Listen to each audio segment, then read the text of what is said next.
So we're going to return again to looking at hypothesis testing, and we're going to be looking at testing for goodness of fit.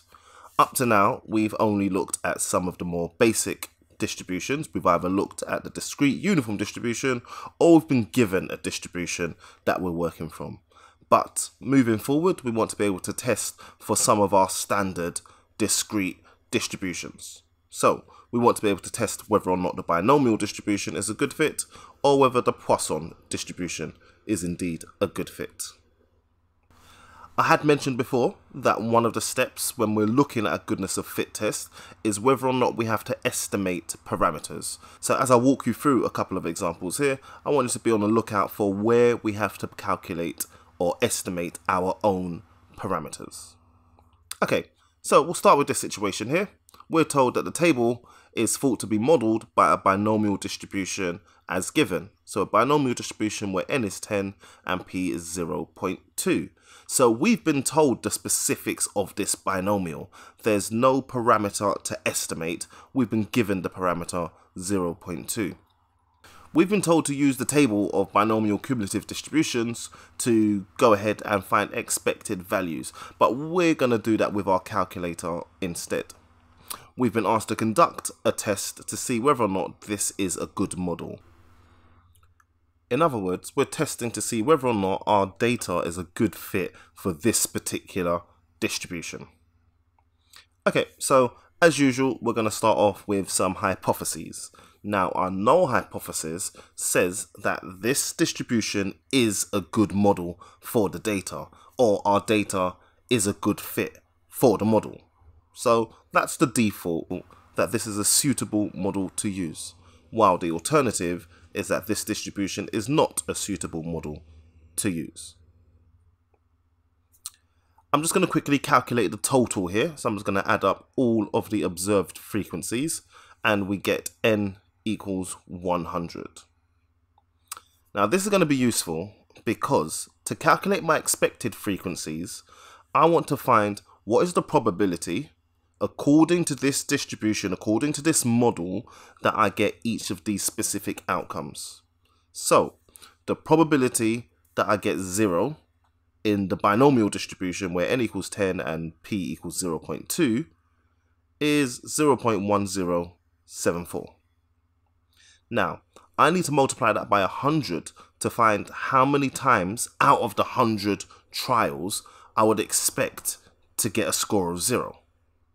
And that gets me 10.74. I'm going to do a similar thing for the probability that x equals 1. So once again, based on this binomial distribution, this particular binomial distribution, the probability that x equals 1, 0.2684. And we're going to multiply that by 100 to find our expected. And we'll keep on doing that. The probability of a specific outcome multiplied by 100. The probability of a specific outcome multiplied by 100. And I'll do that all the way through until I have all of the expected values. Okay, so looking at these expected frequencies, I hope there's something that comes to your mind straight away, and that is the stipulation. That's the condition that we need each of these expected values to be greater than or equal to 5. The chi-squared distribution doesn't work the way that we want it to. We can't employ the chi-squared distribution unless all of the expected values are 5 or more. So that means we're going to need to combine some of these values. I'm going to start from the most extreme. So the probability of 8, or the expected value of 8, is very small. Same for 7. 6 is 0.55. 5 is 2.64. Even if I combined all of these, it would still be smaller than 5. So I have to include 8.81 as well. All of these highlighted expected frequencies, I'm going to combine those all together. And I'll put those into a new group, a new category, a new heading, just greater than or equal to 4. Okay, so I'm just going to go ahead and make a table for all the expected and the observed values. The expecteds for 0, 1, 2 and 3 are just like I had in the table, and I'm going to add together the highlighted expected frequencies. When I combine them, I get 12.09. So these I'm going to match up with the corresponding observed frequencies. So this is the data we had in the original table. For the first few columns, for the first few X values, I'm just going to copy them straight from the table. And here, just sensibly combine the observed frequencies for greater than or equal to 4. And that should get you 15. Okay, now we've got corresponding observed and expected. We can get started on the main part of the hypothesis test. Let's go ahead and summarize some key information to get started. We have the significance level at 5%, the degrees of freedom, 5 columns, 5 cells, but we subtract 1 for the constraint that the totals agree.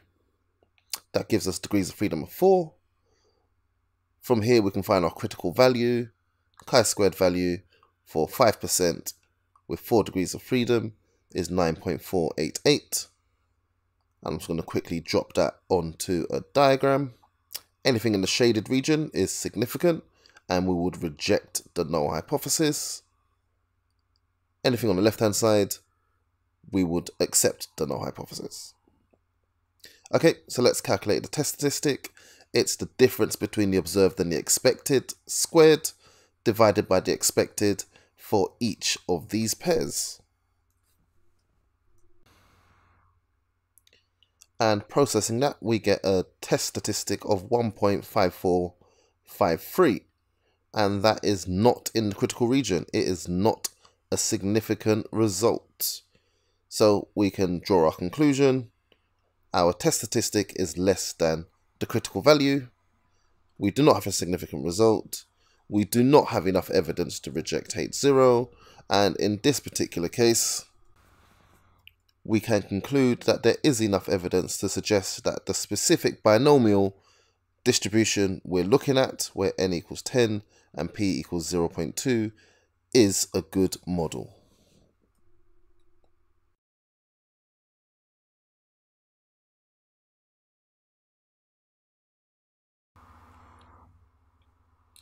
So I expect there were multiple familiar steps for you there.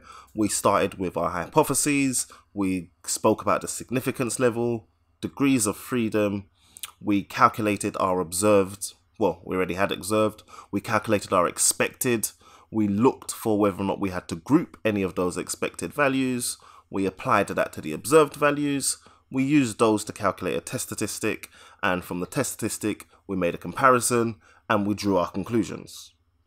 So very much a standard approach and technique to hypothesis testing. I'm going to add one more step this time round. Have a good read of the question and see if you can spot the difference, the slight nuanced difference from the previous example and this one.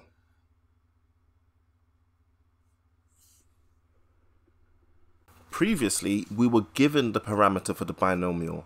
Here, it's been kept quite vague. We've just been asked to test whether or not a binomial distribution is a good model.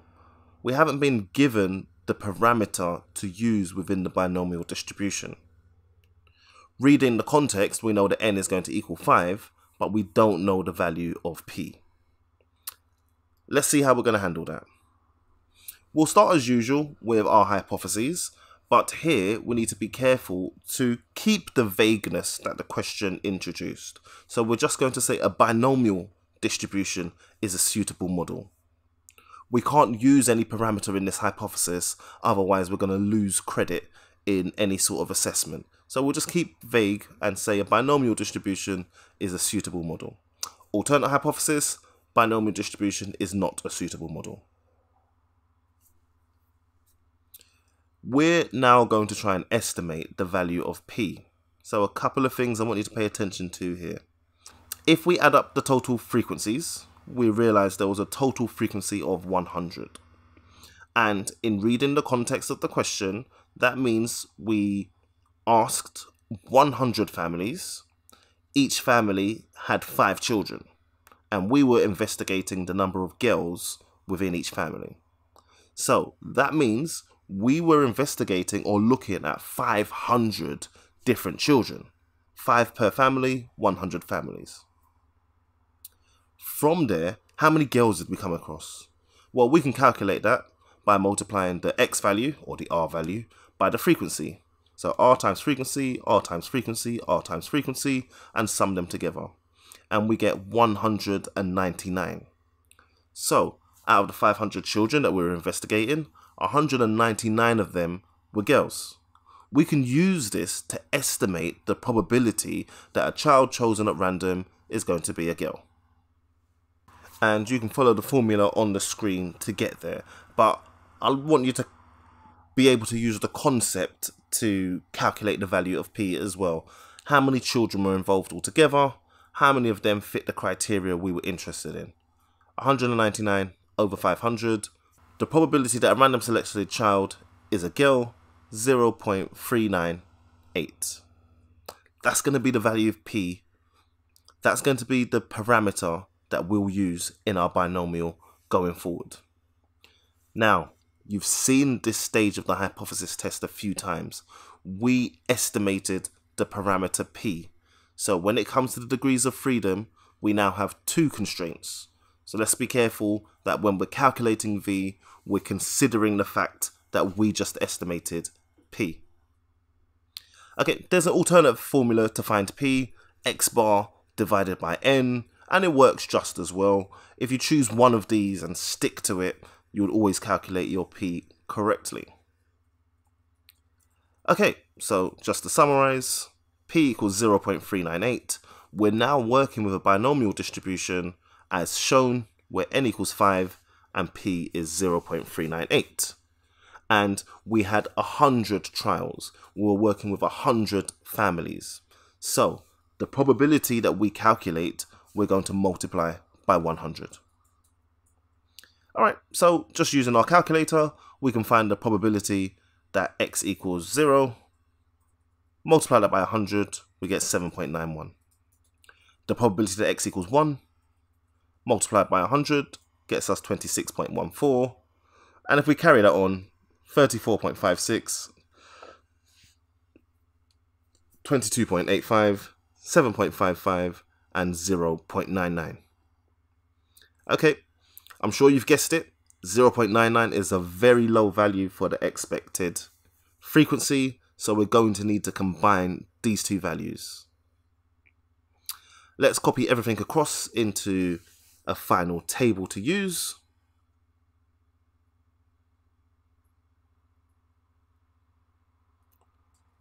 And at this point, we're ready to go ahead and calculate our test statistic. Okay, the usual things we would have if we were writing down this hypothesis test would have the significance level, the degrees of freedom. I have 5 columns here. I'm going to subtract 1 because the totals agree, and I'm going to subtract another 1 because I've estimated a parameter. So my critical value, my chi-squared critical value at 5% for 3 degrees of freedom comes out to be 7.815. Okay, let's just quickly get that down onto a diagram. This is my critical region. Anything in this shaded area, any test statistic in this shaded area is going to lead me to reject H0. Anything in the unshaded area is insufficient evidence to reject H0. Okay, let's go ahead and calculate our test statistic. I'm sure you're all used to this by now. We're going to find the difference between the observed and the expected, square it, and divide by the expected. So if I just speed through this, we get a test statistic value of 7.2167. So that's close to the critical value. And the comparison shows that it's less than the critical value, so it is not a significant result. Therefore, there is not enough evidence to reject H0, and we actually have evidence to suggest that a binomial distribution is a good model. Okay, be really careful. We have to maintain the vagueness we had in the question to begin with. What I'm saying is, do not be specific. Don't talk about a binomial with a parameter of 0.398. That's something we estimated. It's not part of the hypotheses and it's not part of the conclusion. So just be on the lookout for that. It's a place where students often drop a couple of marks. So just be vigilant and check. Did I estimate the parameter? Then it shouldn't be involved in the hypotheses and it shouldn't be involved in the conclusion.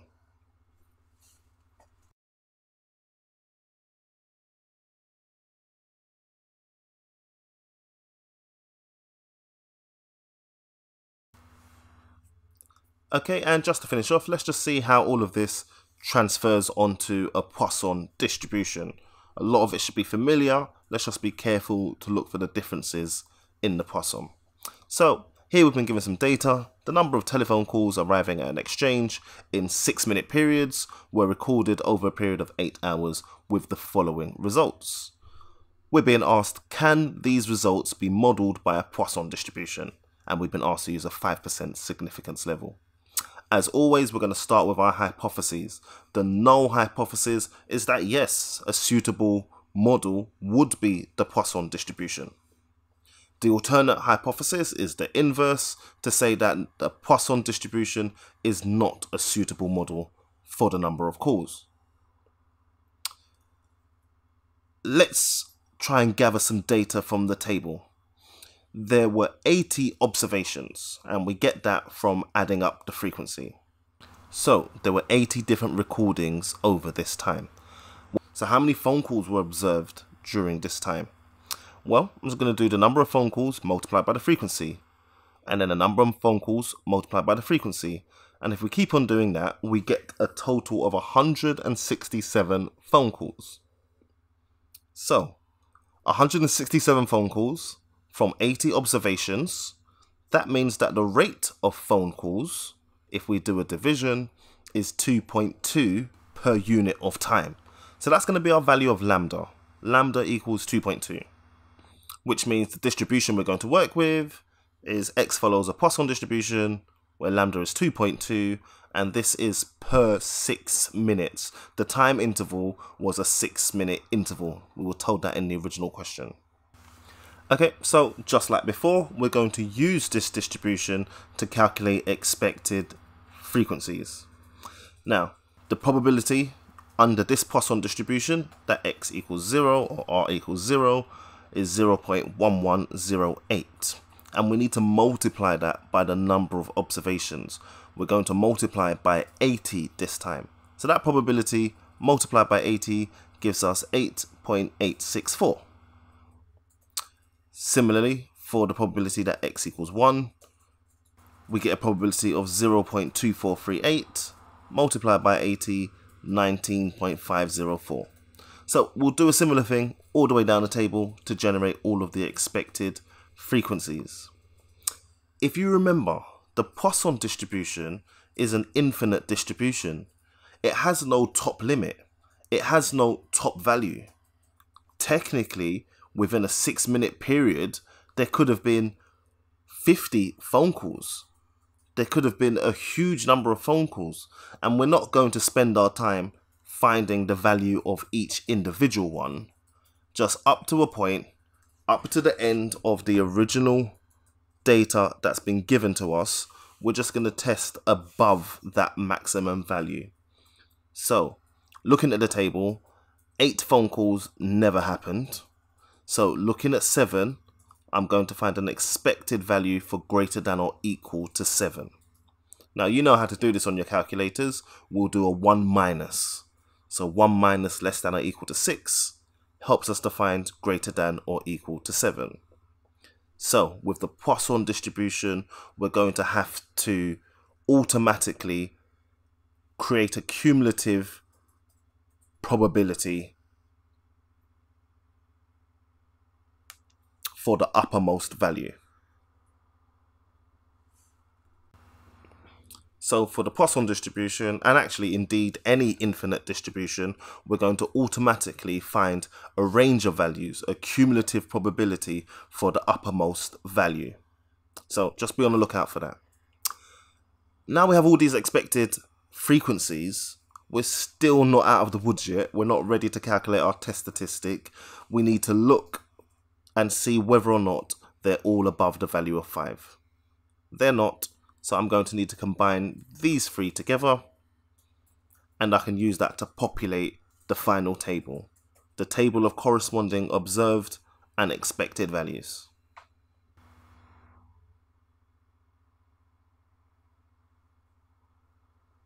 And that gives us 5.81.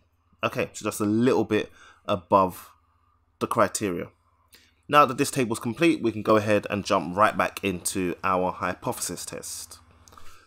Let's just make sure we got down some important bits for the hypothesis test. Significance level of 5%. Degrees of freedom, we're going to subtract 1 because the totals agree, and we're going to subtract another 1 because we estimated the parameter. We estimated the value of lambda for ourselves. So that gives a total of 4 degrees of freedom. Okay, from there, the critical value, 5%, 4 degrees of freedom, 9.488. Let's see that on a diagram. Anything in this shaded region is going to lead us to reject H0. We do not have a good model. The data is not a good fit. And anything on the left-hand side is sufficient evidence for us to assume we do have a good fit. Okay, test statistic. We've got this locked by now. It's the difference between the observed and the expected. We're going to go ahead and square that and divide it by the expected frequency. We'll do that for all of the corresponding pairs and sum it all together. Now that gives us 2.1016, which is very far away from the critical value, and once again we do not have sufficient evidence to reject H0.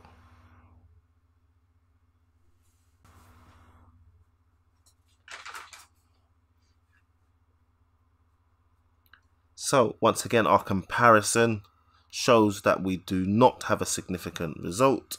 There is not enough evidence to reject H0, and we actually have evidence to suggest a Poisson distribution would be a good model for the data, or that our data is a good fit to a Poisson distribution.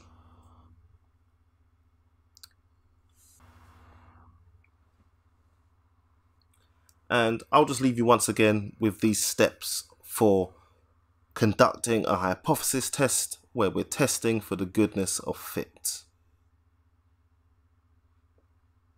Not all of them occur in every hypothesis test, but all of them need to be considered as you make your way through your hypothesis test. Number 3, estimating the parameters. It's not always going to happen, but you need to check whether or not it's necessary.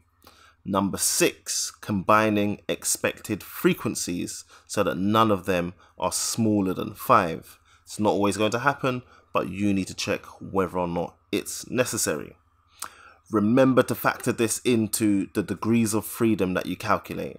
We would subtract an extra 1 if we had to calculate or estimate our own parameter. Part 9. There are 2 versions of the formula to use. I doggedly stick to the first one. That's just my preference, and I always want to be able to see the difference. It's a bit more intuitive to me than the second. But yeah, some people prefer to work with the second just because of the numbers involved. So take your pick, but make sure you follow the function, you follow the formula correctly. And obviously at the end, comparison and draw a conclusion.